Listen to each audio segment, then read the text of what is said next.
Hi everyone. इस video में मैं आपको एक्सप्लेन करूंगा रेलटेक ग्रुप की आईएमएस शीट कैसे वर्क करती है। आईएमएस शीट का फुल फॉर्म है इन्वेंट्री मैनेजमेंट शीट, जहां पे हम पूरी कंपनी की इन्वेंट्री का कंट्रोल करते हैं, उसके क्या लेवल्स हैं वो डिफाइन करते हैं और उसकी actual inventory at any day कितनी है वो हमारे को पता चलता है इस शीट के थ्रू। इसमें मल्टीपल टैब्स हैं इस शीट में, जैसे आप देख सकते हैं।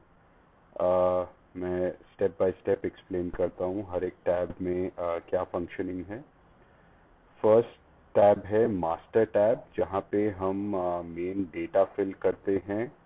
जो भी कंपनी में आइटम्स हुए हैं उसका हम डेटा इसमें फिल करते हैं।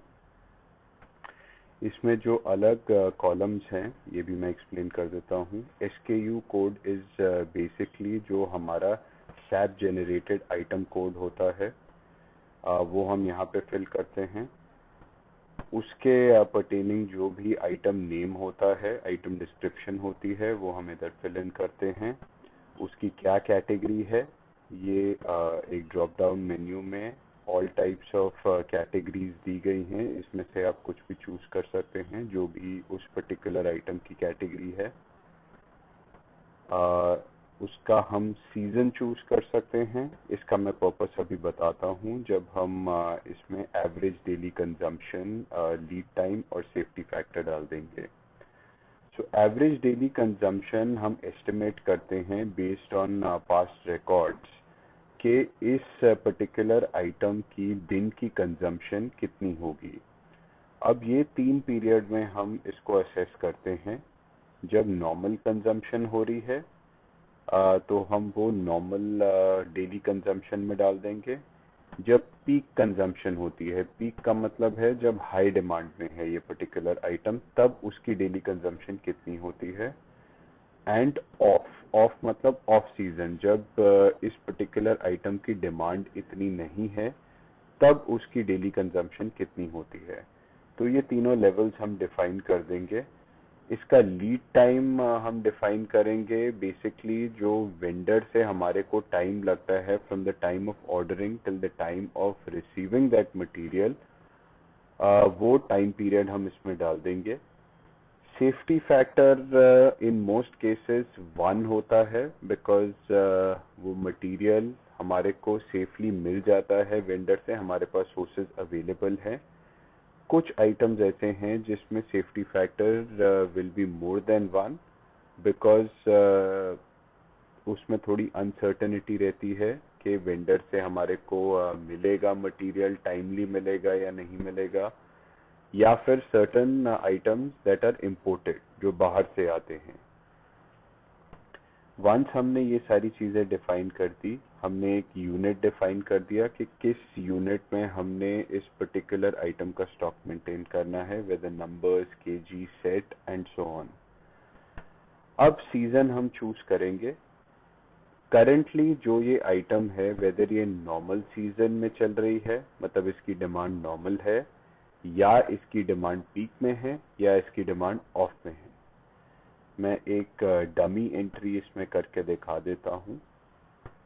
SKU कोड हम ले लेते हैं RM1, ओके। एंड इसकी मैंने आइटम की डिस्क्रिप्शन ले ली है SS coil X2CRNI12 2 into 1250, okay. अब ये हमारा रॉ मटेरियल की कैटेगरी में आया। रॉ मटेरियल की कोई कैटेगरी नहीं बनी है, तो ये कॉइल शीट की कैटेगरी है, तो ये हम चूज कर लेंगे। इसमें मैंने डिटरमिन किया है कि करंट डेट में इसकी डिमांड नॉर्मल है, तो मैं नॉर्मल चूज कर लूंगा। इसका जो मेरे को स्टॉक मेंटेन करना है ये केजीज में मेंटेन करना है, तो मैं केजी लिख दूंगा। अब मैं इसमें एवरेज डेली कंजम्पशन डालूंगा जो कि नॉर्मल पीरियड में होती है। तो सपोजिटली मैंने डाल दिया 50 kgs, that is my daily consumption at the current stage with normal demand. Peak में अगर हम जाएंगे तो इसकी 60 केजीज की डिमांड होगी, और अगर ऑफ सीजन में हम जाएंगे तो 40 केजीज की डिमांड होगी।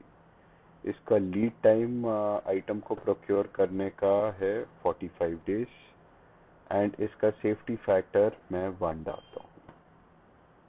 वंस इसमें मैंने मास्टर शीट में एंट्री कर दी है तो उसके बाद ये डेटा ऑटोमेटिकली इन्वेंट्री शीट में रिफ्लेक्ट हो जाएगा, क्योंकि मैं अभी शो कर देता हूँ आपको।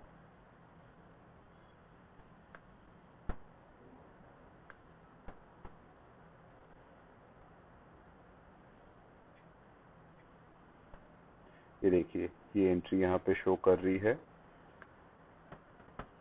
अब यहाँ पे हमारे को कुछ एडिशनल इंफॉर्मेशन डालनी पड़ेगी इस पर्टिकुलर इन्वेंट्री आइटम को लेके। एक कॉलम है हमारा रेकमेंडेड वेंडर। सो हमारे पास आइटम्स के का एक वेंडर भी हो सकता है, मल्टीपल वेंडर्स भी हो सकते हैं। हमारा सबसे प्रेफर्ड वेंडर कौन सा है इस पर्टिकुलर आइटम का, वो हम यहाँ पे आके नोट डाउन कर देंगे। देन इसका इम्पोर्टेंस क्या है, ये यूजुअली स्टोर आइटम्स के लिए ही डिफाइन होता है, category A B C and D. Location, ये आइटम कहाँ पे लोकेटेड है, तो ये हमारी सारी लोकेशंस हैं। हम इसमें से चूज कर सकते हैं कि ये पर्टिकुलर आइटम का स्टॉक हमारा कौन सी लोकेशन पे होगा। मैं ये चूज कर लेता हूँ क्योंकि हमारे शीट कॉइल एसएस के रेल 1 में लोकेटेड होते हैं सारे। वंस ये मैंने सारा कुछ डिफाइन कर दिया, उसके बाद मेरे को स्टोर से पता करना है कि इस आइटम का करंट डेट में स्टॉक कितना है।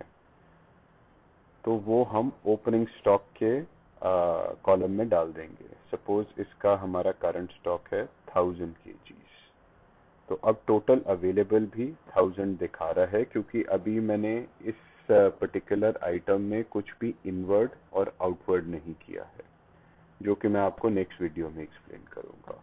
इस वीडियो के लिए अभी इतना ही। Thank you.